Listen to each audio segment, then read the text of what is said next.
대한민국은 한 나라인데 이 대한민국의 지금 역사를 자꾸 이제 내일 이제 행정부에서 이제 확정고시하면 역사책을 국정화한다 뭐 이래가지고 오늘 저녁부터 데모한답니다. 자, 그런데 왜 이게 이렇게 이 첨예한 대립이 되느냐 그러면 대한민국이라는 나라를 정리를 할 때에 대한민국이라는 나라는 언제부터 시작됐냐 여기서부터 지금 얘기가 됩니다. 이 나라라는 것을 그러면 하나님 나라를 이해를 하려고 하면 하나님의 나라는 언제부터 시작됐냐 그럴 때 하나님이 세상을 만드시기 전에 하나님이 계셨으니까 언제부터 계신 게 아니라 처음부터 그분은 영원부터 영원까지 스스로 계신 분이니까 그분은 그 나라를 세우시려고 그 나라를 세우시게 하여 처음부터 계획하고 지금도 그 나라를 세우고 계신다는 거죠. 완성되는 그 나라가 이제 완성되어지면 그때는 예수의 재림으로 이제 완성이 되니까 그래서 이 나라를 잘 이해를 해야 돼요. 그래서 그 나라의 중요한 것은 어느 나라든지 누가 권력을 가질 거냐 이 주권 싸움이잖아요. 누가 대통령이 되냐 우리나라는 대통령제니까 우리는 그러니까 대통령제니까 대통령이 막강한 힘을 갖죠.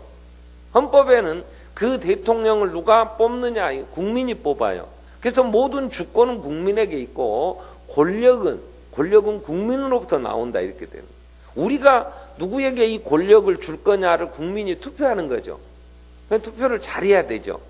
그러니까 투표를 할 때는 이제 막 선동도 이 사람들이 하잖아요. 우리한테 주라고 그 힘을. 그럼 우리가 잘 당신들의 종이 돼 하겠다 해놓고 이제 뽑아놓으면 왕노로 되어보는 거잖아요. 섬기겠다고 막 얼마나 우리가 백성들을 위해서 하겠다고 해놓고 되면 이제 그리고 이제 5년 되면 이제 끝나니까 다시 안 뽑아주니까 그래서 하는데 하나님의 나라는 하나님이 영원한 주권자 그리고 하나님의 나라는 우리나라는 한반도와 부속 도서로 한다 이렇게 헌법 1조 2항에 정리되어 있어요. 대한민국의 영토는 나라라고 할 때는 주권과 영토와 백성 이 세 가지 요소가 있어야 나라가 되는 거예요. 그래서 지금 문제는 1919년 상해 임시정부로부터 대한민국을 시작됐다. 대한민국이라는 나라가 시작됐다. 이렇게 보는 얘기 주장하는 학자들하고 그때는 영토가 없었다.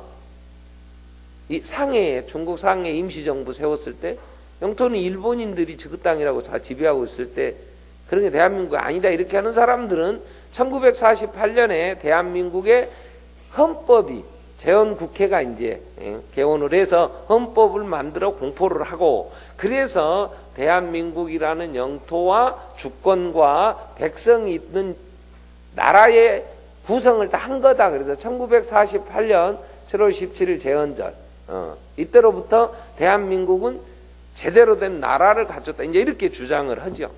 뭐 그건 뭐 그렇게 하든 저렇게 하든 우리 헌법은 상해 임시정부의 그 개통을 이어받는다는 게 있는데 이제 그렇게 얘기를 하니까 그렇게 얘기하는 사람들은 그래서 우리 대한민국이라는 건 그 미국이 우리를 얼마나 도와줬느냐 이런 걸 이제 주장하려고 그래서 친미 그 다음에 친일 이러한 문제들이 이제 좀 미화시키려고도 이제 뭐 하는 게 있겠죠. 왜 자기 조상들이 그쪽에 친일이고 친미고 뭐 이런 사람들은 그쪽의 역사를 이제 좀 긍정적으로 써야 되어지니까 그래서 얘기를 할 수 있겠죠. 근데 대한민국이라는 나라는 그렇게 해서 짧은 건국 70년 이런 얘기를 하고 19년부터 본다면 이제 100년이 채 안 된 나라잖아요. 근데 하나님의 나라는 수천 년이 지금 진행되어 오는 거죠.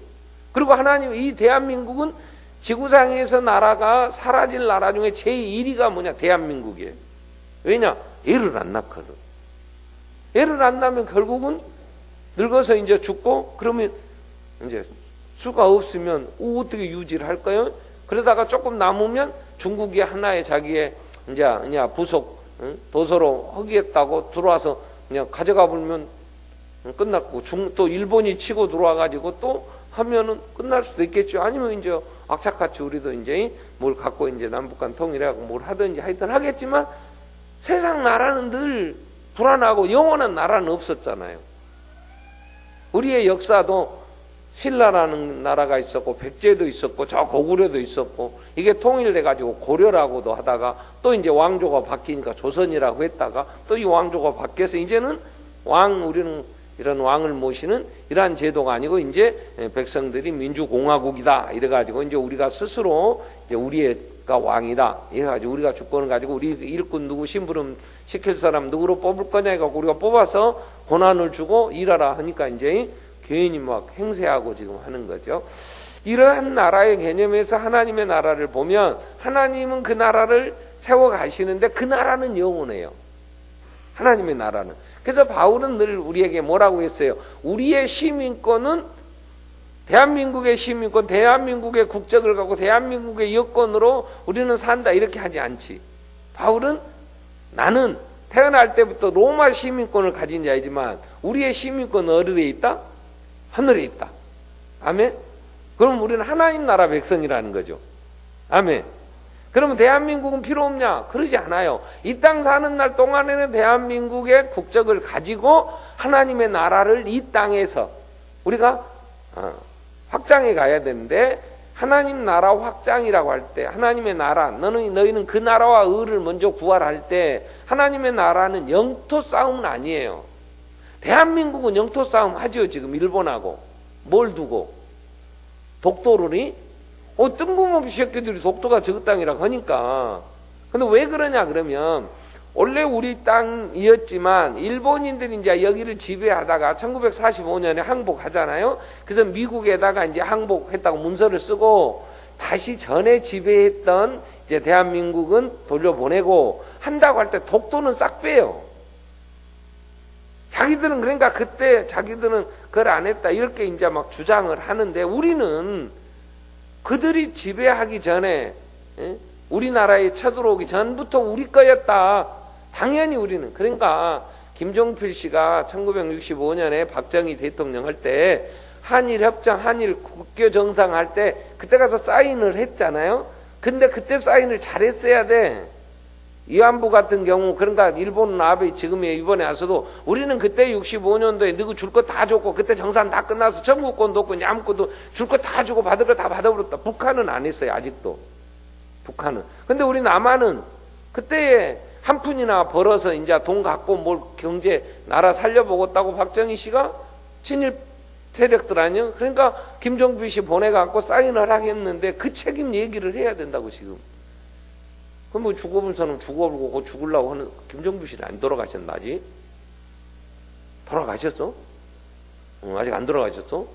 정신이 하겠지. 뭐 이번에 글 썼더만. 근데 그 사람들이 그때에 쓸 때에 청구권까지 다 우리는 요구하지 않는다. 이제 다 받았다 그래갖고 돈 받아버렸거든. 그때 그것 가지고 이 나라 이제 경제 좀 일으킨다고 뭐 갖다 했다 뭐 이렇게 해가지고 이제 하겠지. 그러나 그건 뭐 잘 됐는지 잘못됐는지 뭐 딱 잘 됐다 잘못됐다가 아니고 유익한 것도 있었고 또 그로 인하여 잘못 뭐 그때 조금 더 살폈어야 되는데 하는 거 공과는 있겠죠. 그러나 그때 그랬다는 거죠. 그러니까 지금도 우리는 이 나라라는 것은 영원한 것이 아니고 힘을 가지고 그 나라가 세워진다 그러지만 역사를 통해 볼 때에 이 지구상의 어느 나라도 지금까지 수천 년의 역사를 이어온 나라는 없어요. 먹히고 먹고 뭐 좀 힘 있으면 먹고 없으면 먹히고 이러면서 계속 무너지고 그러지. 근데 하나님의 나라는 지금까지 영원히 앞으로 영원히 하나님의 나라는 하나님의 전능하시니까 능력이 있으니까 하나님의 나라를 하나님이 전능하시다고 우리가 믿는데 그죠? 하나님의 나라만이 영원할 거 아니야. 그러니까 우리 소망은 어디다 둬야 돼? 하나님의 나라에. 그래서 하나님 나라 백성 되는 것이 가장 큰 복이야. 가장 기본이 되는 복인 거야. 그래서 하나님 나라 백성을 되게 하려고 누가 뭔 일을 했냐? 예수가 십자가에 죽은 거예요. 예수가 십자가에 죽은 것은 천국 백성 삼으시려고. 하나님이 택한 백성들이 하나님 나라 백성 되는 자격을 우리나라 백성 대한민국의 국적을 얻으려고 하면요. 대한민국의 국적을 가진 부모가 나야 대한민국 국적을 얻어. 그리고 우리는 그냥 애기 나면 호적 올리면 되잖아요. 그러면 대한민국 그 주민등록 나오죠. 근데 외국에서 우리나라에 시집온 사람들이나 애기들 데리고 오거나 대한민국 국적 따기가 굉장히 어렵습니다. 왜 어렵냐? 일단 땅덩어리가 적은데 지금도 국민이 많아. 인구 밀도로 치면 세계의 인구 밀도로 치면은 인구 밀도가 굉장히 이 좁은 땅덩어리에 수가 많다. 이 밀도로 치면은 우리나라는 굉장히 인구 밀도가 높은 나라예요. 그러니까 땅덩어리는 넓고 뉴질랜드나 호주 같은데 이런 데는 사람은 없고 그러니까 이민을 많이 받아들여요. 그래서 그 넓은 땅들 가서 개간하고 거기서 세금 내면 나라가 나아지니까 미국이라는 나라가 아무것도 없는 그 넓은 땅덩어리에 그냥 거기는 이민으로 세워진 나라잖아요. 그러니까 거기는 이민 가면 시민권을 얻는단 말이야. 자격이 있으면 받아들여서 처음에 한 5년 영주권 줬다가 영주권 5년 동안에 큰 이상 없으면 시민권 신청하면 이제 미국 시민 되는 거예요. 거기는. 근데 우리나라는 시민권 얻기가 어려운 거예요. 그런데 이 땅에서 미국 같은 나라 시민권 얻었다고 또 감상금 하는 사람도 있어. 근데 그 나라는 영원하겠어? 그 나라도 망하겠지, 없어지겠지. 언젠가는 또 다른 나라가 지배하고 바뀔 수도 있겠지. 그러면 대한민국이 영원하지 않다. 우리는 또 대한민국이라는 나라가 어떻게 변할지 모르나 하나님의 나라는 변하지 않고 하나님이 계획하신 대로 이제 세워가시니까 그 하나님의 나라의 시민권, 내가 백성이 됐다고 하는 거, 이건 굉장한 건데 이 일은 어떻게 되냐 그럴 때 오직 예수의 피로 씻음받아 하나님이 의롭다 한 자들이 하나님 나라 백성 되는 거예요.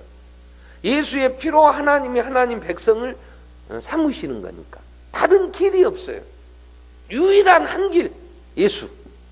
그러니까 예수를 믿으라는 거야. 그러면 뭐 된다고? 하나님 백성 된다고. 하나님 백성 되는 게 왜 복이냐 그럴 때 나라는 자기 백성을 책임져야 될 의무가 있어요. 그래서 미국이라는 나라는 지금 세계에서 제일 그래도 힘 있는 나라. 미국은 북한의 미국 시민권자가 억류를 당하거나 그러면 전직 대통령들 막 전 세계 그냥 전용기 보내갖고 협상해갖고 데리고 가요. 막강한 그 힘을. 근데 우리나라는 이 우리나라의 국민이 다른 나라에 가서 억류가 됐다든가 또 아니면 어떤 사고로 인하여 불이익을 당할 때 가서 그 우리나라 국민을 데려올 힘이 있어야지. 나라가. 그 백성을 지켜줘야 그 백성은 그 나라를 위하여 헌신 충성하지. 이 나라를 왜 지금 대한민국의 시작이 상해 임시정부로부터 한다고 하는 이걸 받아들여야 되느냐 하면 독립운동한 사람들, 대한민국이라는 나라를 이제 세우겠다고 독립운동한 사람들이 1948년부터 대한민국의 건국이 됐다, 이승만을 건국의 아버지다 그러면 독립운동한 사람들은 어쩌자는 거예요? 그 사람들은 무슨 나라를 위해서 했고 그 죽어가면서 그 많은 독립운동하는 사람들 그 독립자금들 대고 해서 땅 팔고 다 한 사람들은 어떻게 되라는 거예요? 이 나라가 잘못하고 있는 것이 그렇게 대한민국을 세우기 위하여 죽어간 후손들은 그 어렵게 살고 친일파들은 그 독립군들 잡아 죽이는 박정희 후손들이나 김영주라고 하는 김무성이 아버지란가 이런 사람들 후손들은 큰 소리치고 저 떵떵거리고 살고 있으니까 이 나라가 정통성 문제, 이 나라의 근본이 문제가 되는 거죠. 그러니까 이 사람들은 48년 건국 70주년 뭐 이러면서 주장하는 거 그 전의 것을 대한민국과 연결 안 시켜보려고 한단 말이에요. 그러면 우리는 그 나라를 위해 충성하는 사람들을 몰라라고 그 사람들이 피해를 입고 그 희생을 했는데도 안 돌본다면 그 나라를 위해 누가 충성하겠어? 자, 하나님의 나라를 위해 헌신하고 충성한 사람은 누가 지켜줘? 그러지 하나님이 책임지고 그들을 지키시지. 그 우선을 하나님이 지키시지. 그렇기 때문에 그 나라가 좋은 나라, 그 나라를 위해 헌신 충성한다면 그 백성들을 지킬 힘이 있어야 되고 그럴 의지가 있어야 되고 그래야 되는데 이 백성이 죽어가는데 세월호 사건 같은 경우도 속 터지는 이유는 백성이 죽어가는데 이 백성을 지키라고 힘을 준 경찰이나 청와대나 이 사람들은 나 몰라라 어디 가고 대통령이 몇 시간 동안 없어져 버렸다는데 뭔지 됐냐고 막 따지니까 뭐 누구 남자가 들어가냐 어쩌냐고 막 뭐 한다고 하더니 아무 말도 안 해불더라고. 그러면 백성이 지금 국민이 죽어가는데 그 모든 책임을 지고 챙겨야 될 사람들이 그 일을 안 했다. 그러면 그 나라는 좋은 나라라고 할 수 없잖아요, 이게. 그건 미련하고 어리석은 나라지. 왜? 우리가 그런 사람을 권력을 주도록 우리 주권을 가진 백성이 그런 사람을 권력자로 세웠다는 것이 그잖아. 그건 국민들이 어리고 어리석고 미련했다는 얘기가 되는 거잖아요. 그러니까 하나님의 나라라는 개념을 계속해서 얘기하는 건 그 나라를 위해 충성하면 그 나라는 책임을 져. 미국에는요, 군인을 파병하죠. 군인들이 미군들이 전 세계에 전쟁하는데 많이 나가죠. 왜? 세계를 지배하려고 미군이. 그러면 거기서 죽으면요, 그 시신을 반드시 싣고 옵니다. 지금도 6.25 때 죽은 이 미군 병사들 북한 땅에 유해라도 이제 가지고 가겠다고 계속 협상을 하는데 북한에서는 뭔가 줄 게 있어야 우리가 주지 그러고 그런 걸 잘 안 내놓고 그러잖아요. 그러니까 그러한 충성한 사람들에 대한 책임을 져주는 나라, 이런 나라가 좋은 나라지. 그래야 믿고 같이 할 수 있는 거잖아. 그런데 하나님의 나라는 하나님의 나라에 충성한 자들에게 언제나 하나님은 그 많은 위로가 있었고, 주님 오늘 스데반이 죽을 때에 그 나라에 충성된 일꾼이 이 하나님 나라를 세우고 더 백성들을 이제 불러 모으다가 죽어갈 때 보좌 우편에 서서 그 스데반을 격려하며 맞이하며 그의 눈에 눈물을 씻기시며 위로해 주시는 주님이 계시니까 우리는 하나님의 나라에 충성할 수 있는 거잖아요. 그래서 이 하나님의 나라의 중요한 건 주권과 영토는 전 우주적이고, 주권은 하나님이 절대 주권을 가지시고 그 나라를 세우시는데, 그러다 보면 그 하나님 나라의 제일 중요한 요소가 뭐냐 그럴 때 하나님 나라의 백성이란 말이에요. 하나님 나라의 백성. 이 하나님의 나라의 백성을 오늘 또 하나님은 불러들이시는데 어떻게 불러들이시냐 그러면 교회를 통해서 하나님의 나라의 백성들을, 지금도 아직 돌아오지 않은 자들, 아직 잘 모르는 사람들, 이런 사람들에게 하나님의 나라를 가서 전하라고, 가서 알리라고, 그래서 그들이 그 소식을 듣고 돌아오라고, 그래서 가서 우리가 예수 믿으라고, 그래야만 하나님 자녀 된다고, 천국 백성 된다고, 뭔 말인지 모를 때 하나님의 나라를 설명을 해주고, 그래서 이해가 되도록 성령님이 그 말씀을 들을 때 그 말이 이해되도록 그 안에서 말씀과 더불어 역사하셔서 돌아오게 하는 것을 거듭나게 한다, 이렇게 얘기가 되는 거예요. 다시 한번 말씀을 통하여 하나님에 관하여 깨어나는 거예요. 살아나는 거예요. 전에는 하나님을 모르고 하나님 없다고 살았는데 말씀 듣다 보니까 아이고 하나님이 살아계시네. 어메 내가 하나님 앞에 잘못했어요. 왜? 말씀 듣다 보니까. 그 말씀을 듣는데 저 새끼가 뭔 헛소리 좀 죽여라 하는 사람들이 있고, 말씀을 듣다가 형제들아 우리가 어찌할꼬 가슴을 치고 회개하는 사람들이 두 가지로 나타나요. 그래서 말씀을 전하는데 듣고 회개하면 그건 성령님이 거듭나게 하신 것이고, 말씀을 듣는데 이해가 안 되고 도리어 말씀 전하는 자를 돌로 쳐 죽이려고 할 때는 그는 성령이 역사하시지 않는. 그래서 우리는 누가 택한 백성이고 누가 하나님의 백성인가를 전해보면 알아. 안 받아들이면 할 수 없는 거잖아. 그건 뭐 이해가 안 된다는데, 머리 아프다는데, 성경 보면 머리 아프다는데 뭐 사리돈으로 그 머리를 나을 수 있는 것도 아니고 어떻게 해야 돼? 성경을 안 봐야 되는 거야. 그럼 나서 성경을 안 보는데 어떻게 하나님을 알아? 예수를 어떻게 믿어? 그죠? 교회만 오면 머리 아프다는데 그러면 안 와야지. 그죠? 아니 교회 와서 머리 아프다는데 기도해서 나설 것도 아니고 안 나와야 낫지. 아멘? 그러면 교회 와서 최정원 목사 설교하면 나는 머리 아프면 오지 말라고. 그죠? 목사님은 말씀을 하시면 어떻게 내가 저렇게 이해하기 쉽게 하나 몰라. 그러면 와야지. 그죠? 참 무식하게 별로 유식한 소리도 안 하는데 내가 알아듣거든. 그럼 같이 무식한 게 수준이 비슷하니까. 그잖아? 그러니까 알아듣지. 근데 그건 성령님이 우리에게 깨닫게 하시는 거란 말이야. 내게 그 개념을 정리시키신 다음에 전하면서 듣는 자들에게. 그래서 교회를 통해 하나님의 백성을 불러 모으시는 유일한 통로는 교회니까 교회는 이렇게 중요한 거예요.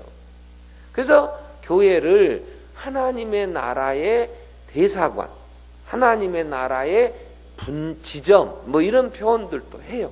그래서 교회가 중요하니까 내가 하나님 나라의 좋은 일꾼이 된다건 교회에 중요한 교회를 세우는 일꾼이 되면 하나님 나라의 일꾼 되는 거잖아요.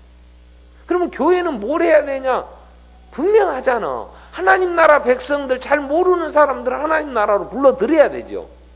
들어온 사람들은 잘 훈련시켜서, 이거 훈련소 같은 거니까 잘 양육해서 또 나가서 하나님 나라 백성들을, 지금 아직 안 돌아온 사람들, 길 잃어버린 양들을 찾는 목자처럼 데리고 오라는 거야. 그래서 우리 교회 이 사명, 이 뭔가를 문서로 적은 거 있잖아요.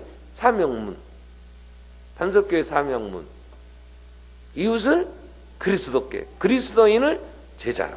제자로 만들어 또 이웃을 그리스도께 데려와야 되니까 그게 교회가 해야 할 일인 거예요. 그래서 교회가 중요한데, 그래서 이 교회의 시작이 예루살렘 교회에서부터 이제 시작이 됐잖아요. 예수님이 이 하나님 나라 갈 수 있는 길을 여시고 그 길을 새롭고 산 길 열어놓으시고 누구든지 예수의 이름을 부르면 구원함을 얻도록 하나님이 의롭다 하시니까 믿음으로 나오는 자들을 하나님의 자녀, 하나님 백성 삼으시니까, 그래서 예루살렘부터 시작된 이 교회가 이 하나님 나라를 불러들이는 일들이 예루살렘에만 있으면 안 되겠죠. 그래서 예수님이 가시면서 그랬거든. 성령이 너희에게 임하시면 너희가 권능을 받는다. 두나믹스, 다이나마이트 같은 능력, 막 폭발적인 막 이런 이 능력들이 성령이 오시면, 그러면 너희는 예루살렘, 온 유대, 사마리아 땅끝까지 내 증인이 되라 이랬거든.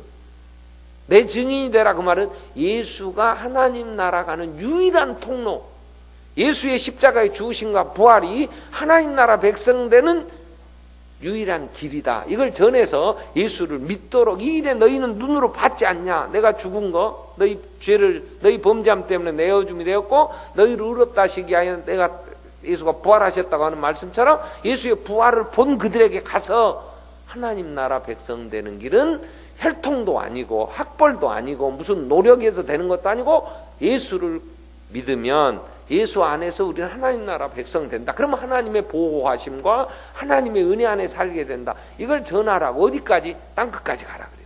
근데 안 가고 예루살렘에서만 모여서 막 뜨그닥빠그닥하고 너희들 왜 밥 더 먹고 나는 덜 주냐 막 하고 5,000명 막 수만 명 이렇게 모이게 되니까 이 집이 좁아. 그죠? 이거 활동하기에는 수는 많고, 그러니까 여기서만 해서는 안 되니까 하나님이 스데반을 죽이면서 큰 핍박 있게 되니까 이들이 그냥 쫙 흩어지는 거죠.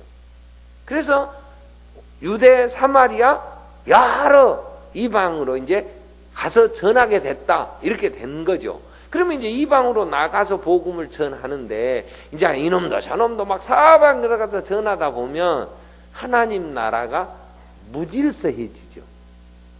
질서가 없을 거 아니야. 그래서 우리가 지금까지 살핀 건 예루살렘을 중심으로 하는 예루살렘 교회에 세워지는 과정, 일어나는 많은 문제들, 또 오늘 우리에게 일어나는 것들을 우리가 보면서 우리 모습을 살폈는데, 이제는 이방인들에게까지 이 교회가 확장되어져서 이제 복음이 증거되고 교회가, 이방 교회가 세워지는 과정이 오늘 9장부터 12장까지 나와. 13장부터는 이제 이방 교회, 안디옥 교회라든가 또 루스드라에, 또 빌립보에, 데살로니가, 베레아, 고린도, 에베소, 전부 이건 이방 교회들이에요. 우리같이 유대인들이 있는 할례 받은 사람들, 아브라함의 후손들이 있는 곳이 아니고, 하나님을 전혀 알지 못하고 예수도 없고 율법도 없었고 하나님에 대해서는 알지도 못했던 나라들에게 복음이 증거되는 거니까, 대한민국 교회나 에베소 교회나 같은 레벨에서 이방인들의 교회란 말이에요. 이 이방인 교회까지 이제 복음이 증거되는 과정에 오늘 하나님이 준비시키시는 하나님. 교회는 그냥 세워지는 게 아니에요. 하나님의 철저한 준비 가운데 세워집니다. 오늘 지금 사울이라는 청년이 살기가 등등해. 예수 믿는 사람 때려 죽여야 된다고 생각을 했어. 그래서 스데반을 죽였어. 그리고 나니까 다 도망가고 없어 이제. 눈을 씻고 찾아봐도 사도들 외에는 예루살렘에 사도 외에는 다 흩어져 버렸으니까. 그래서 다마스커스라고 다메섹이라고 하는 우리 그 세계 역사에서 다마스커스라고 그래요. 요즘도 가끔 나오죠. 그 다마스커스에 있는 문화유산들 막 전쟁하면서 막 다 깨부신다고 막 하고 막 안타깝게 생각하죠. 다메섹에 유대인 회당으로 가는 공문을 대제사장한테 받아. 그 공문이 어떤 거냐면 예수 이름을 거기 부르는 놈들이 있으면 내가 다 잡아올란다 이거야.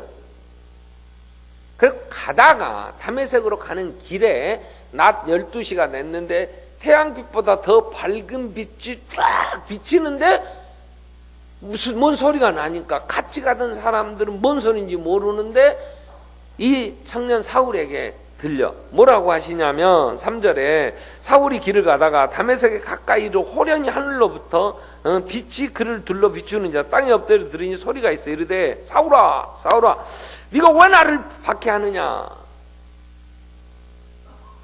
그러니까 사울이 물어봐. 대답하대. 주여 누구시니까? 나는 네가 박해하는 예수다. 얼마나 이 사울이 지금 놀랬겠어요.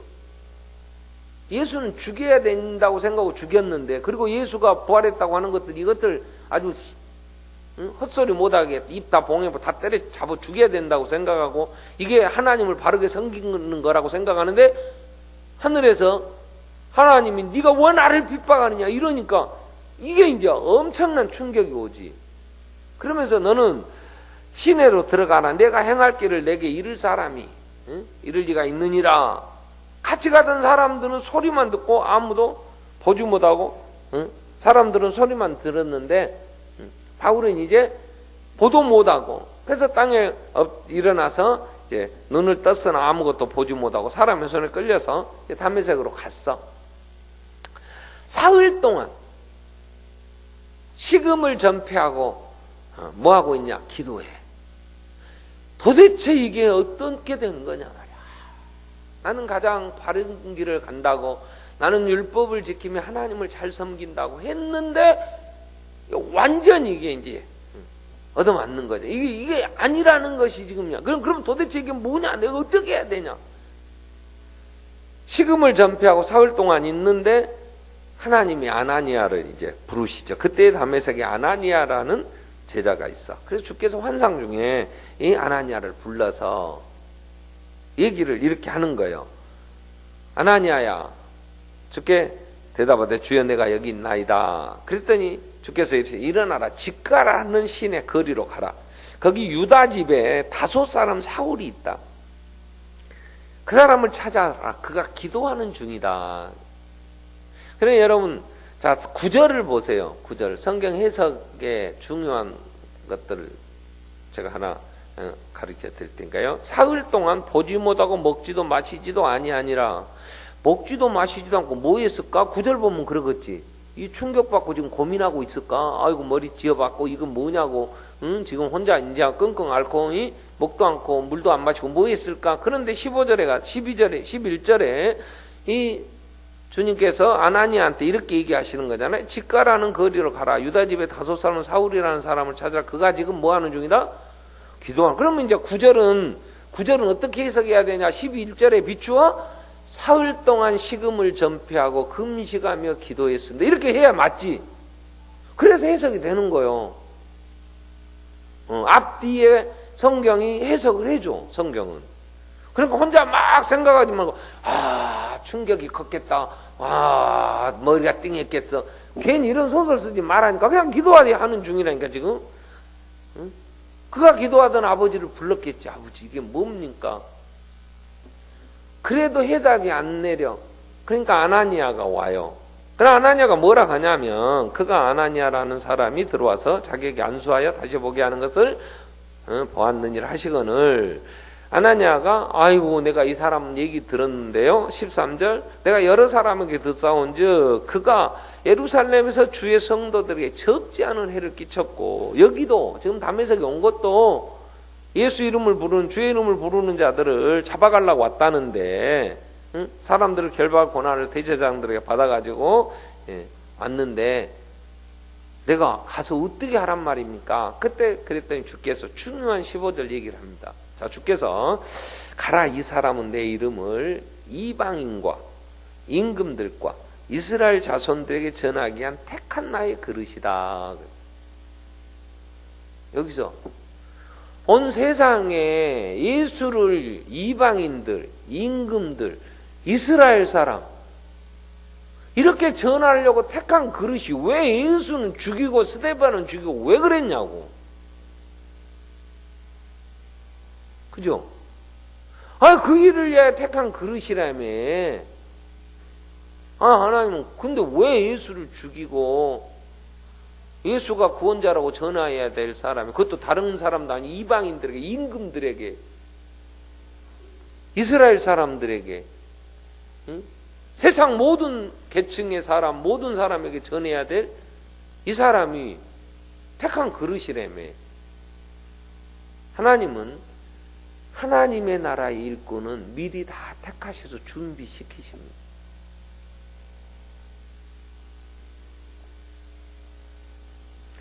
그가 내 이름을 위하여 얼마나 고난을 받아야 할 것을 내가 그에게 보이리라 하시니, 아나니아가 떠나가 그 집에 가서 그에게 안수하여, 형제 사울아, 주곧 내가 오는 길에서 나타나셨던 예수께서 나를 보내 너로 다시 보게 하시고 성령으로 충만하게 하신다 하니, 즉시 사울의 눈에서 비늘 같은 것이 벗어져서 다시 보게 되니라. 그래서 일어나 세례를 받았대. 이제 예수가 메시아로구나, 이걸 금식하며 사흘 동안 금식하던 이 바울이 깨닫고 성령의 충만함으로 예수 앞에 무릎을 꿇고 세례를 받아.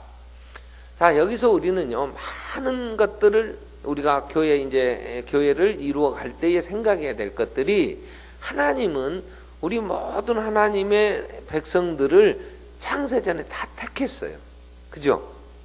하나님이 에베소서 1장 3절에 만세 전에 우리를 다 택했다니까. 그래서 때가 되면 이제 예수 안에서 우리를 부르시고, 예수의 십자가에 죽으심으로, 그래서 우리를 예수 안에서 이제 깨끗게 하시고, 성령님이 이제 우리를 정체성을 알게 해주셔서 하나님을 아버지라 부르면서 하나님 나라의 일꾼이 되어 우리가 일하는 거잖아요. 그러면 하나님이 나를 왜 택하셨을까? 사울은 이방인, 임금들, 이스라엘 백성들, 이들에게 예수의 증인이 되게 하려고 택한 내 그릇이다, 이렇게 얘기해요. 임금 정도에게 가서 복음을 전하려고 하면요, 이 사울의 신분은요, 임금 수준이 돼야 돼요. 그래서 사울은 태어날 때부터 집안이요, 로마 시민권을 가진 집안이야. 로마 시민권이, 우리는 지금 이 가치를 잘 모르지만 그때에 로마가 세계를 지배하고 있을 때에 로마 시민권자는요, 어디든지 통행할 수 있는 이제 사증, 비자가 이 로마 시민권자들에게는 다 아무 데나 어느 나라든지 갈 수 있어. 가서 구속되거나 아무런 이 잘못을 해도 재판을 거기서 받는 게 아니고 로마 황제에게 가서 재판 받을 수 있는 권한이 있어. 그러니까 누가 함부로 때리도 못해. 빌립보에서 얻어맞았을 때, 감옥에 가둬놨을 때 옥문이 열리고 막 이제 밤중에 난리 나서 죄수가 다 도망가려고 간수가 자결하라고 할 때 바울이 우리는 안 도망갔다, 여기 있다, 그러니까 안 죽어. 그때 하는 말이, 우리가 로마 시민권자인데 너희가 우리 죄 묻담고 때려? 이것 때문에 이제 이들이 막 벌벌 떠는 거야.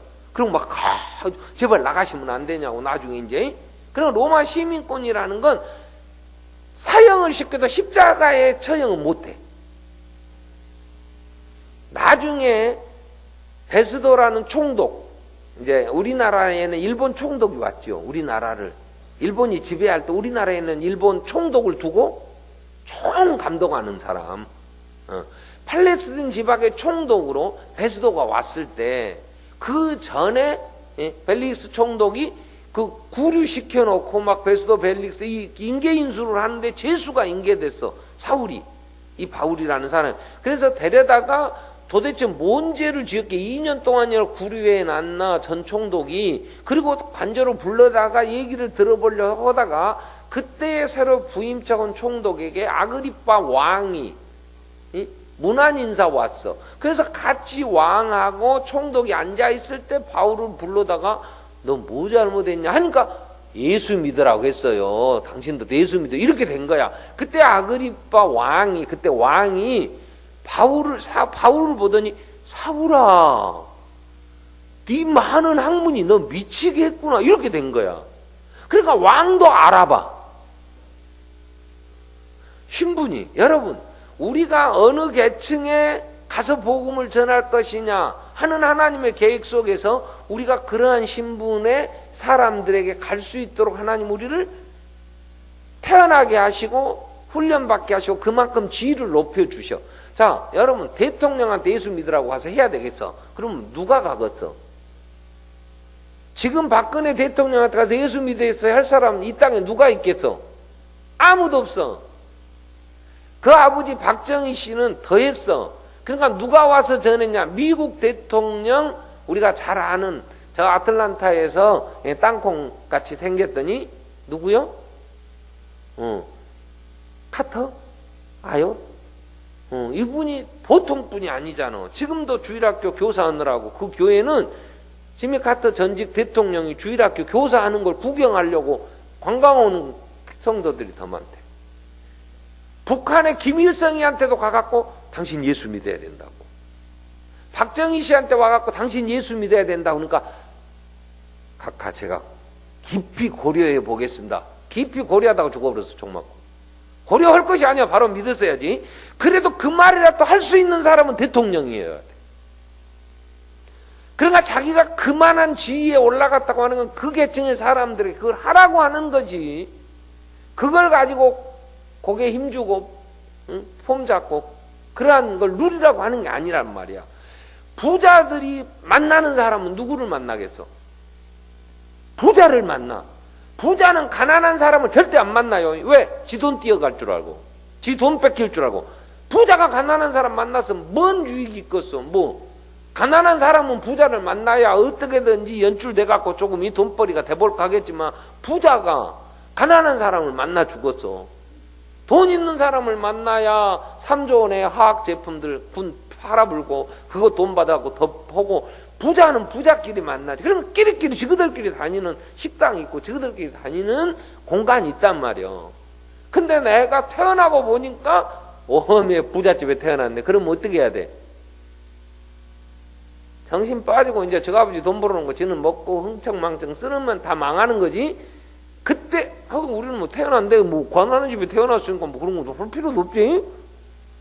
근데 우리의 자녀들이 어느 정도 이제 해서 어느 정도 이치가 올라가면 하나님 왜 올려주셔?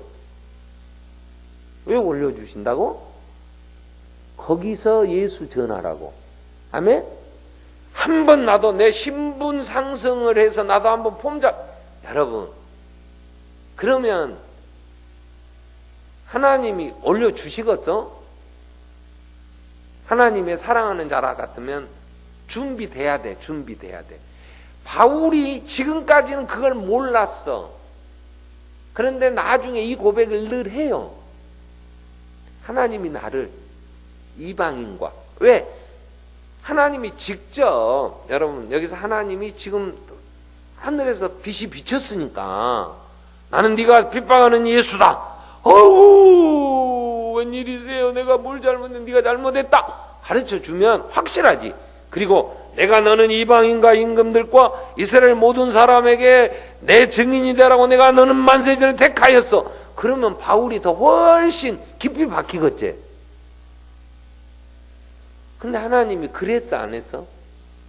그리고 알도 못하는 아나니아라는 사람을 보내갖고 너는 이방인과 임금들과 이스라엘 백성들에게 내 증인 예수를 전할 택한 그릇이다. 아나니아를 통해서 얘기를 해주네. 직접 얘기하시면 더 좋았겠지 사울이. 한번 여러분에게 직접 꿈에라도 줬사오니 한번 음성만 듣게 해주세요. 안 그래? 그러면 내가 이렇게 안 살 텐데. 그죠? 근데 왜 최종원 목사를 통해서 얘기하라고 하실까? 생각을 한번 해봐. 하나님이 그럴 능력이 없을까? 직접 얘기하실 수 있는 능력이 없어? 있지. 근데 왜 직접 안 하시고 시켜서 하냐고, 헷갈리게. 안 그래요? 사울이 복음을 전하러 다녀요. 예루살렘 교회에 사도들도 스데반을 죽일 때 앞장섰고, 그리고 가말리엘 문화에서 배운 유대인 중에서는 촉망되는 젊은이, 똑똑하고 확실하고, 그러니까 이미 유대 세계에서는 다 알려진 사람이에요. 그 사람이 예수 믿었다네. 그러니까 교회 안에서, 예루살렘 교회 안에서 이게 뭔 소리야 이 새끼, 이게 위장전술 쓰는 거 아니여? 이거 와갖고 우리 다 잡아보려고 하는 거 아니여? 이러지. 그거 받아들이려고 하겠어? 나중에 이제 바울이 잡힙니다. 예루살렘에 왔을 때. 왜? 각처에 다니면서 막 예수 전하고 다닌다가 유대인들이 이 죽일 놈 변질자 이거 죽여야 된다고 40명이 막 밥도 안 먹고 바울 죽이기 전에 난 밥을 안 먹는다고 막 그냥 죽인다는 결사대가 구상되고 막 복잡합니다. 그때에 22장에 잡혀서 이제 성전 안에 잡혀올 때 바울이 이런 얘기를 해요. 여러 형제들이요, 여러분도 잘 알다시피 내가 길리기아 다소의 촌에서 태어난 게 아니고 도시에서 태어나서 베냐민 지파 아닙니까? 난지 8일 만에 할렘 받은 나는 정통 유대인입니다. 그리고 내가 이 예루살렘 이 성에서 내가 철저한 율법의 교육을 받았고, 내 선생이 가말리엘이라는 걸 여러분도 아시지 않습니까? 내가 예수는 죽여야 된다고 생각하고 예수 믿는 사람을 다 잡아 죽이려고 다메섹으로 갔는데, 여러분도 잘 아는, 우리가 존경하는 아나니아 랍비가 나한테 와서 내가 눈도 못 뜨고 어떻게 해야 될지 알지 못할 때에 너는 이방인과 임금들과 이스라엘 백성들에게 예수의 증인이다라고 택한 그릇이라고 아나니아가 나한테 가르쳐 줬습니다.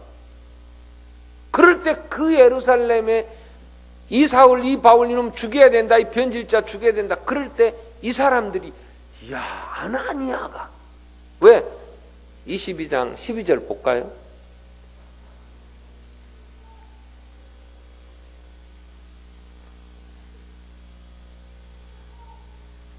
율법에 따라 22장 12절 율법에 따라 경건한 사람으로 거기 사는 모든 유대인들에게 칭찬받는 누구? 아나니아라 하는 이가 내게 와 곁에 서서 말하되 형제 사울아 다시 보라. 그랬더니 즉시 내가 봤습니다. 그러면서 그가 또 이르되 우리 조상들의 하나님이 너를 택하여 너로 하여금 자기 뜻을 알게 하시며 그의 의인을 보게 하시고 그 앞에서 나오는 음성으로 듣게 하셨나니 네가 그를 위하여 모든 사람 앞에 내게 보던 것 증인이 되리라. 아나니아가 나한테 내 사명을 가르쳐 줬습니다.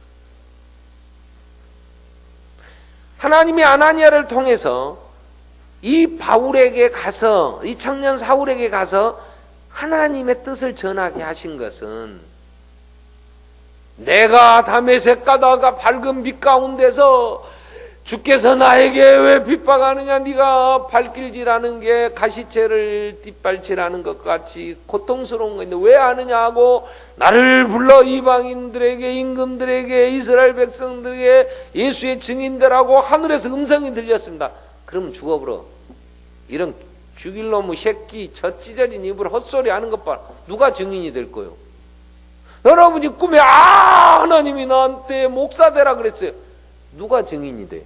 지 혼자 개꿈 꿔부렸는데. 그죠? 꿈은 나는 꾸고 머리 아파. 뭔 꿈인지 몰라. 근데 엄마가 같이 꿈꾸고 너는 목사 되라고 하느냐? 그럼 엄마 같이 되는 거야.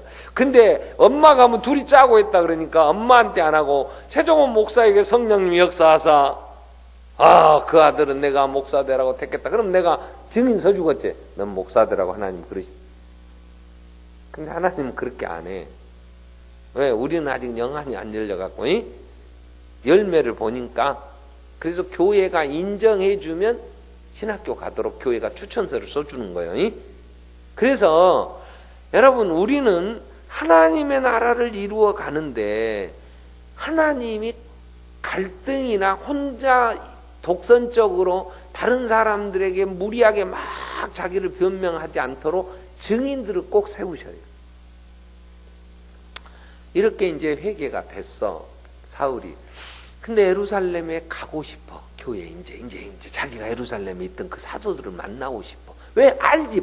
베드로도 알고. 소식을 들으니까 베드로나 요한을 사울이 지금 스데반 죽이고 예수 믿는 잡아 죽이려 할 때 베드로가 성전에 가서 나면서부터 안 집었는데 예수 이름을 걸으라 할 때 걸어부러 가지고 막 소음이 소란스럽고 막 난리 났었는데 그 잡아 죽이려고 할 때 그의 선생 가말리엘이 이 사람들의 난 것이 하나님께로 났다면 우리 막을 수 없는 내비두자 해갖고 그들 놓아주고 그랬잖아요. 4장 5장 안 봤어? 안 본 것처럼 뭐 나 혼자 아는 것처럼 그래? 그랬으니까 바울도 이미 사울도 알고 있지. 자, 다시 19장으로 돌아가서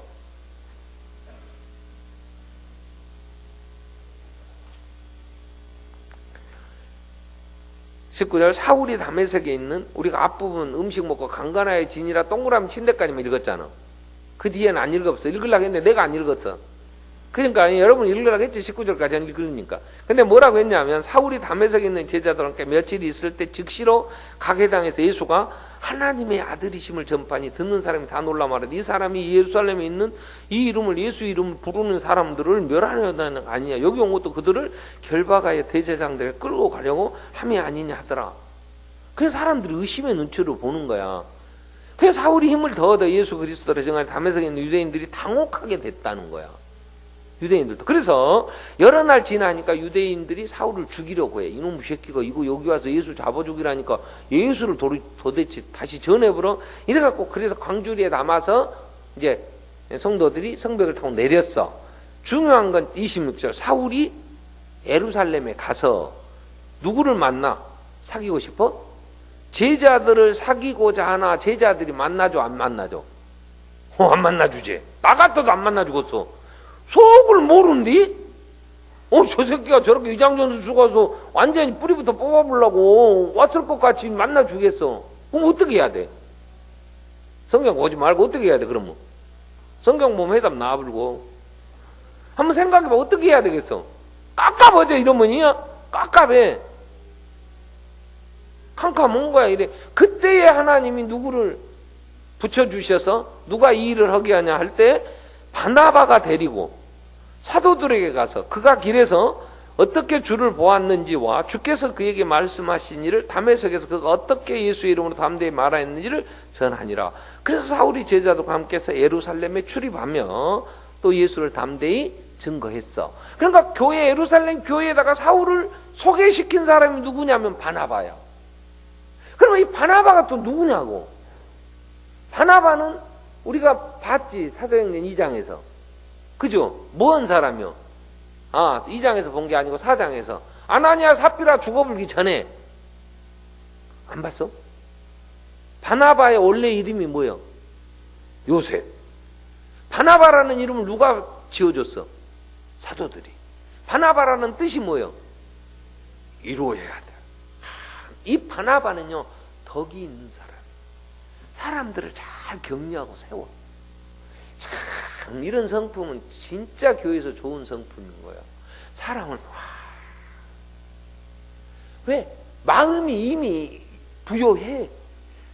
젊은이들을 격려에 세울 수 있는 장로님, 권사님들, 우리 교사들이 있다면 얼마나 얘들이 힘을 하지. 그럴 수 있어.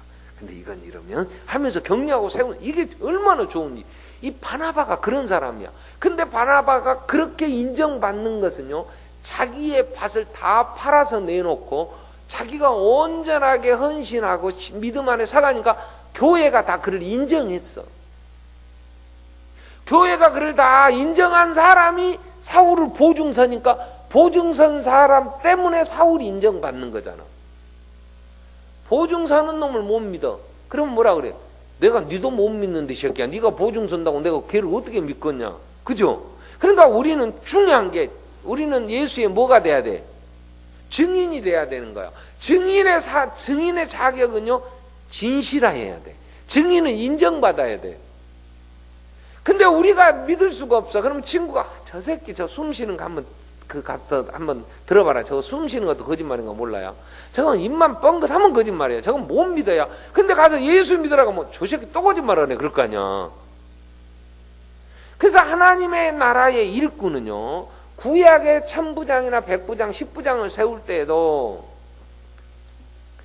반드시 조건이 하나 있어. 그 조건이 뭐냐? 한번 찾아봐야지, 구약 성경. 자, 출애굽기 보세요. 18장.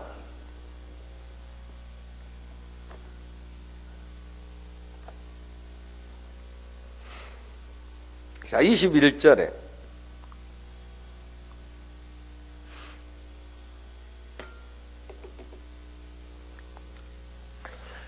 너는 또 온 백성 가운데에서 능력 있는 사람, 곧 하나님을 두려워하며 뭐하며? 진실하며, 그 다음에 불의한 이익을 미워하는 자를 살펴서 백성 위에 세워 천부장과 백부장과 50부장과 10부장을 삼아 그들이 때를 따라 백성을 재판하게 하라. 큰 일은 내게 가져갈 것이고 작은 일은 모두 그들이 스스로 재판할 것이다. 그래야 그들이 너와 함께 담당을 하니 일이 내게 쉬우리라. 구약의 일꾼 중에 조건은 딱 이거예요. 하나님을 두려워해. 그래서 그 다음에 뭐예요? 진실해야 돼. 진실해야 돼. 정직해야 돼. 그 다음에 쉽게 말하면 이런 거야. 내 것 아닌 것을 먹어보려고 거짓말하고 그러면 안 돼. 이게 그거야. 불의한 이익을. 밥그릇을 내 앞에다 큰 거 놓고 다른 사람 앞에 적은 거 그러면 저 새끼 입만 갖고 저거 지익만 챙기고 저거 아이고 저 나쁜 놈 저거 이런 식이 되면 사람들이 신뢰가 안 되는 거예요.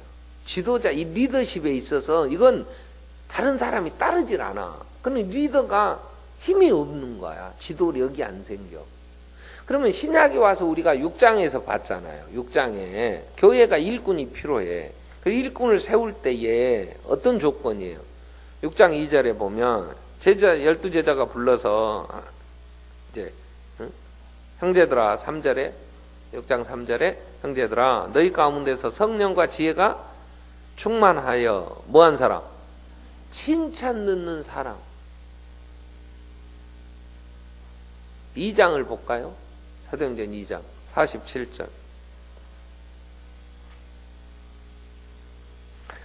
하나님을 찬미하며 또 온 백성에게 뭐?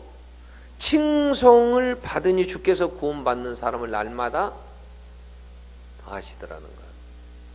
우리가 왜 정직하게 살아야 되느냐? 왜 인정받아야 되느냐? 그 얘기예요. 왜 더러운 이익을 한 푼이나 더 먹겠다고 거짓말하고 모를 것 같아요? 다 압니다. 그때는 잠깐 남의 눈을 속일 수 있을지 모르나 시간 지나면요 드러나게 돼 있어요. 희생이 없이 하나님 사랑이요 천만에. 내가 좀 편하자고요. 저희가 같이 일을 해보면요 내가 편하면 반드시 힘든 사람이 있습니다. 내 목까지 하는 사람이 있어요. 자기는 편하게 안 했으니까 아이고 오늘은 나 참 보직이 좋았어. 나는 일 별로 안 했어. 그러면 옆에서 그 일까지 대신하는 사람이 저 죽일 놈의 새끼 저거 아주 요령 피우고 아주 내 다시는 안 본다 내가. 그래서 내가 편한 것 같으면 누군가 힘든 사람 내가 아이고 오늘은 재수가 어떻게 지나가다 돈을 다 줍냐. 그러면 잃어버린 사람이 있을 거 아니냐. 그죠?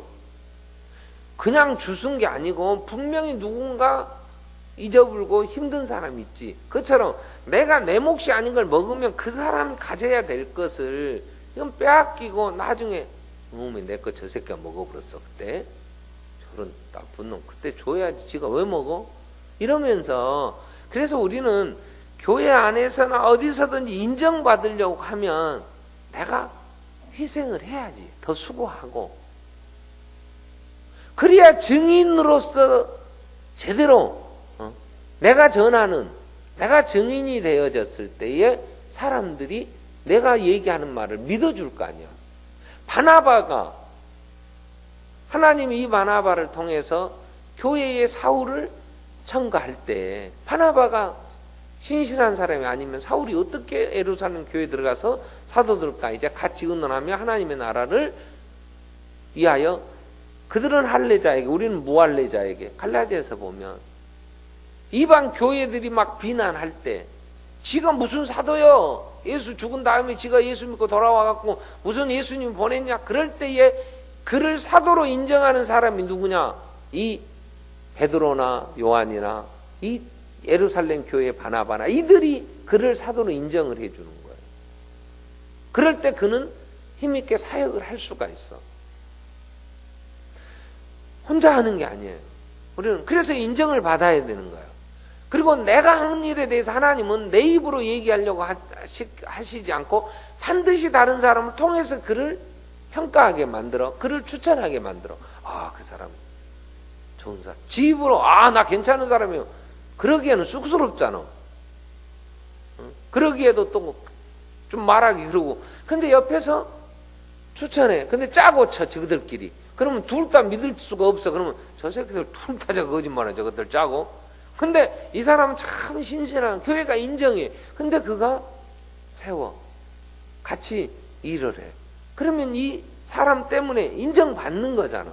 하나님은 반드시 교회를 세워가면서 이제 내일 또 우리가 살피겠지만 이방의 문을 여는 이 교회의 이런 잘못된 이 고정관념을 깨는데도 하나님은 반드시 이러한 사람들을 통해서 이걸 하나하나 제거해 가신다. 자, 우리는 이방의 문을 여실 때 하나님이 무리하게 다른 사람이 이해가 안 되도록 그렇게 하시지 않아요. 교회가 일을 해가며 있어서 우리는 상식이 통해야 돼. 이방 사람들을 지금 예수 안 믿는 사람 예수 믿게 하려고 하면 우리가 그들에게 더 신실하게 인정되어져야 한국에 믿을 수 있는 사람들 순위를 쭉 매기는데 종교는요 굉장히 쳐져 있어요. 스님은 50% 이상 믿겠다고 나옵니다. 중은 30, 40%, 34%가 믿겠다 그래. 목사는 17%밖에 안 믿어. 내가 그것 보고요. 엊그제 발표해. 야, 이제는 우리는 소금이 맛을 잃어서 다만 밖에 버려 밟힐 뿐이다. 왜 이렇게 된 거예요? 교회가 거짓말도 잘하고요. 교회들이 지 욕심 피우느라고. 그러니까 우리가 우리 안에서 너무 진실하지 못했어. 우리가 더 희생하고 더 섬기고 나누고 그랬으면 좋은데 세상에 우리는 이 땅의 시민권자가 아니잖아. 하늘의 보화를 쌓아야 된다면 하늘의 소망을 두고 이 땅의 것 좀 덜 먹었으면 좋은데 얼마나 우리가 욕심 부리고 악쓰고 달라들고 세상 사람들이 교회 다닌다고 하는 성도들을 통해서 얼마나 실망하고 얼마나 치를 떨었냐. 예수의 이름으로 나아갈 때 누가 받으려고 하지 않는 이런 캄캄한 때 우리는 더 깨달아야 될 게 더 우리는 우리 직장에서도 여러분 사장이 밥값 좀 해라 그럴 때 일한 만큼 주세요. 그러지 말고 사장이 밥값을 줄 때 아깝지 않게 우리는 일을 하고 그래서 예수 믿는 사람으로 인정받았을 때 우리가 할 얘기를 하면 그들이 거역하겠어. 그런데 아주 요령만 피우고 그리고 또 일요일 날은 교회 간다고 나오도 않고 그러면 아주 눈에 가시가 끝제 하겠냐. 한 남편이 한 남자에게 같이 예수 믿고 천국 갑시다. 나는 안 믿어요. 왜라? 천국 가면 우리 마누라 그 옆에 거가 있다면 나는 마누라 보기 싫어. 거기 안 간단 말이요.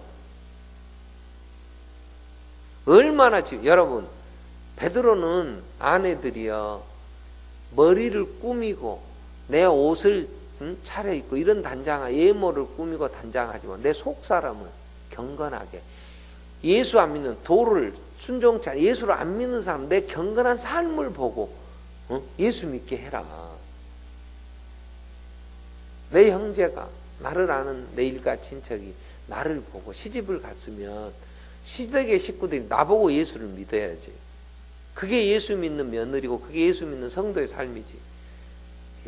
저것이 이분 예수 믿는 또 일요일날 교회 간다고 또 저것도 안 할 거 아니냐 이러면서 아주 손가락질 당하면 교회 시댁 식구가 시어머니가 교회 올라가도 며느리 보기 싫어 안 하고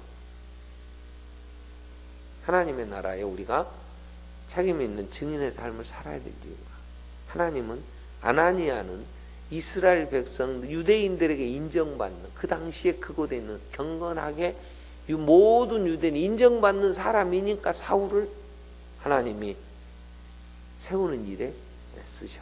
바나바는 예루살렘 교회의 사도들도 모든 성도들이 다 이름을 위로의 아들이라고 별칭을 줄 만큼 인정받는 사람이니까 그를 통해 사울이 예루살렘 교회에 가서 이제 함께 교제의 약수를 하고 교회를 함께 이루는 그래서 세계 교회가 하나 되는 일에 얼마나 귀하겠습니까? 하나님이 이렇게 준비하신 우리 한번 기도하겠습니다. 하나님이 이 교회들을 이제 우리에게 맡기시며 예수의 증인들이라고 하는데 우리가 한 번 더 은혜를 구하고 일꾼으로 정말 우리를 온전케 해주십시오. 기도해야 될 이유가 우리가 전하는 예수 우리의 삶을 통해서 사람들이 더 진실되게 받아들이고 믿어줄 수 있도록 우리가 더 정직해야 되죠. 우리가 예수의 형상을 이룰 수 있도록 한 번 더 은혜를 베풀어 주시고 우리의 눈에 들보를 보게 하시고 우리의 정말 악함도 우리 다시 한번 회개할 수 있도록 하나님 은혜를 베풀어 주십시오. 그래서 우리가 사람들에게 칭찬받는 정말 복된 삶을 살 수 있도록 은혜를 베풀어 주십시오. 같이 한번 통성으로 기도하겠습니다. 살아계신 하나님 아버지 예루살렘의